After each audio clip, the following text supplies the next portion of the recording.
Hello, hello, hello, and welcome back to Rise the Podcast. Thank you so much for joining me again for another soulful conversation and opportunity to get closer to your highest self. I am especially excited about today's episode because we are talking about one of my favorite things, which are routines. I have always been a very routine-based person, but over time I have realized how essential they are for creating the life that you desire.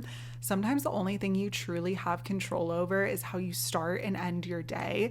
And when you can make those times sacred and intentional, you are bringing yourself closer to that best version of you. What you do at the edges of your day has the power to reshape the middle of it. So today we are talking all about how to perfect your daily rituals. We're of course going to start off by looking at our quote of the week, and this one comes from Dr. Joe Dispenza, and it says, "If you are looking at a timeline of your day, starting with waking up in the morning and continuing until you go to bed that night, you could pick up that timeline of yesterday or today and place it in the space reserved for tomorrow, because essentially the same actions you took today are going to be the same you take tomorrow, and the day after that, and the day after that.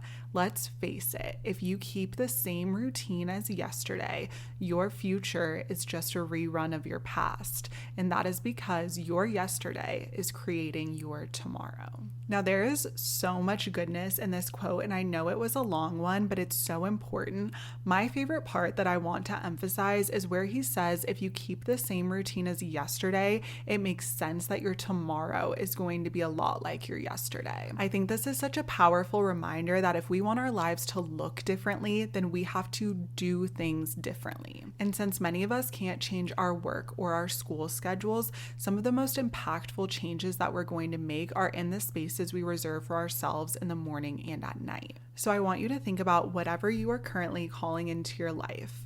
How does the version of you who has that thing start and end their day? How are they spending their free time? I want you to think about that and use that as a starting point while I dive into the science behind why routines are so important, and then give you practical ways to create a routine that you love.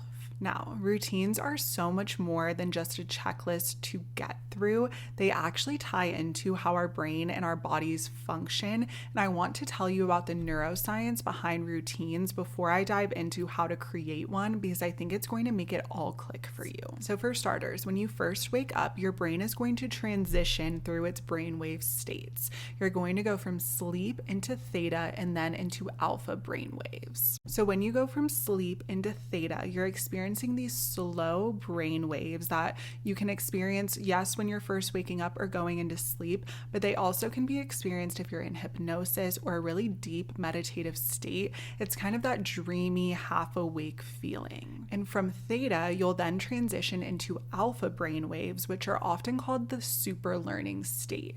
Here, your brain is still calm, but now it's highly receptive. An example of this is maybe when you're in the shower or on a walk and you suddenly get a brilliant idea.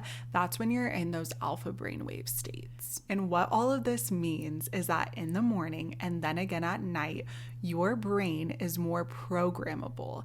It's where your conscious mind is less active and your subconscious mind is now more receptive. And this is why what you feed your brain during these windows of first waking up and before going to bed is so critical. For example, if you just grab your phone right after you wake up, you're basically programming your brain with whatever random information you're seeing on your feed that day. Your thoughts, your actions, and the energy that you choose to step into at these times of the day has the power to shape everything that comes after it. But there's actually another layer to the science behind routines, and this is why I'm telling you they are so important. Our brains are constantly rewiring themselves through something called neuroplasticity, and this is the ability of the neural networks in our brains to either strengthen or weaken based on repetition. So when you are doing the same ritual or the same routine at the same time every day, you're carving these new neural networks that are telling your brain, this is who I am now. So when we talk about these morning and night routines, we're not just talking about self-care or getting another to-do list done. These are concrete ways to work with your brain to decide how you want to show up in the world and the energy that you want to carry forward. So let's start with mornings, because honestly, I think this is the most important part of your day.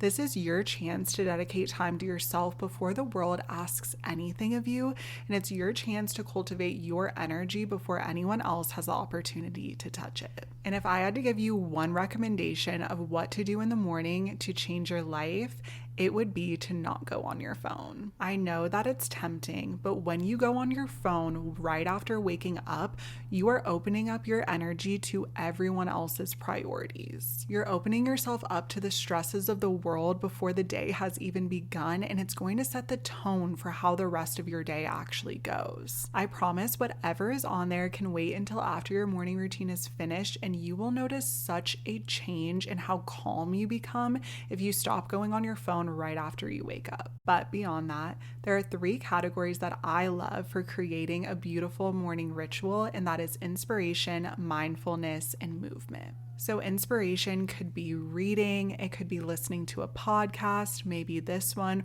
or even writing down some positive affirmations that you want to carry with you throughout the day. Whatever gets your brain tuned into that little bit of inspiration you need to bring with you. I personally love reading a chapter of a book about spirituality or personal development right when I wake up because it's a great way to kind of turn on my brain and absorb that wonderful information. For mindfulness, I would recommend something like EFT tapping, breath work, meditation, journaling. There's so many things that you could do, but whatever you can do to bring yourself back to the present moment and cultivate that mindfulness throughout your day. I'm obsessed with EFT tapping, and I'll often do that and pair it with a short meditation just to really ground and center myself, and again, decide the energy that I want to bring in the world and cultivate that before I let the world see my energy. I also love doing manifestation techniques in the morning as a part of that mindfulness activity. So something like visualization or scripting is really great because, like I said, your brain is really programmable in the morning. So if you use that time to focus on the things that you want, you're forming those new neural networks, and it's kind of the perfect time to do it. And for movement, I usually just keep it light. I don't have a ton of time in the morning to do a workout when I would rather be doing a long meditation or something like that. So I'll just stretch and wake up my body because it's important to focus on your physical body just as much as your mental mind. And overall, the key to a great morning routine is just finding what makes you feel good and choosing rituals that will help you step into the version of you who has everything that you desire. Moving into night routines, I like to see these as a signal to my body that it is now time to recharge, reset, and rest. So to recharge, you can do a gratitude practice to cap off your day.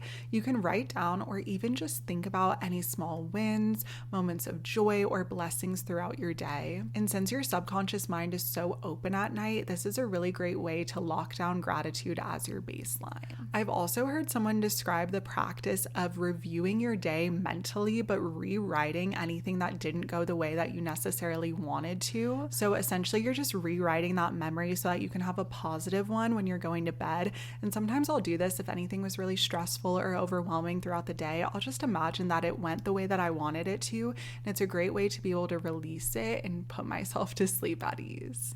And to reset, you can set intentions for the next day. You can write down or even just simply decide the energy or the mindset that you want to carry into tomorrow. I feel like waking up with that clarity and that direction really makes a huge difference. For rest, my biggest recommendation again is to put down your phone. Instead, just read something light and enjoyable like a novel or a poetry book to be able to put your mind at ease and help you drift off into sleep. And that way you're not, again, programming your brain with whatever random stuff is on social media. You're actually allowing your brain to slowly drift off into sleep. And I think you'll find that you fall asleep quicker and stay asleep longer. And as always, your night routine is completely up to you. Please experiment with different rituals and just find what makes you feel best. This is an opportunity to get a head start on tomorrow and to already prime your subconscious for when you wake up. And when you combine both your morning and evening routines, they become these powerful bookends because you can't always control the middle of your day. Things come up, people need you, unexpected challenges happen, but when you can control those first and last minutes, you create these anchors that keep you steady throughout the day. And remember, Routines should feel supportive and not restricted. They don't need to be long and overcomplicated. Even just 10 to 15 minutes of intentional time is enough to get you centered and grounded for the day ahead. If you're building a routine from scratch, you can start small and habit stack. You really don't want to overwhelm yourself with a routine that you can't stick to. So just start with something that you know will make you feel good and then build from there. And allow yourself to be flexible. These routines can change with the seasons of life, and you should just choose to do what feels good at that time and adapt as things move forward. Because it is truly all about the feelings. These routines are not meant to look productive.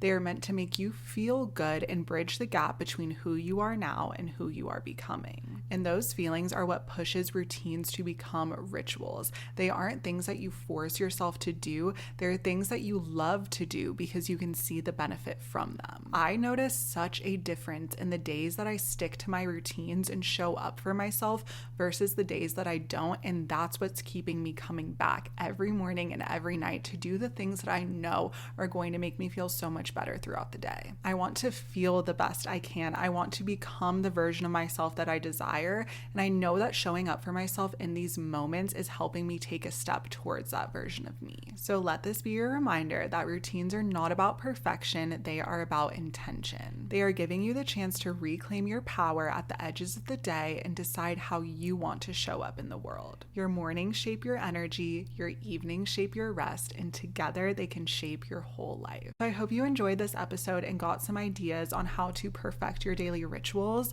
And I think it's really important that I shared the science behind it so you all can see that this is not just another thing to do every day. This is how you can actually work with your brain to change your life. And if you want to hear more about what I specifically do in the morning and all of the different iterations of my routines over the years, make sure to check out the side notes episode that will be following this. Also check out the links in the description for more of me, and I just thank you so much for being here and spending time with me today. As always, I am sending you so much love and light.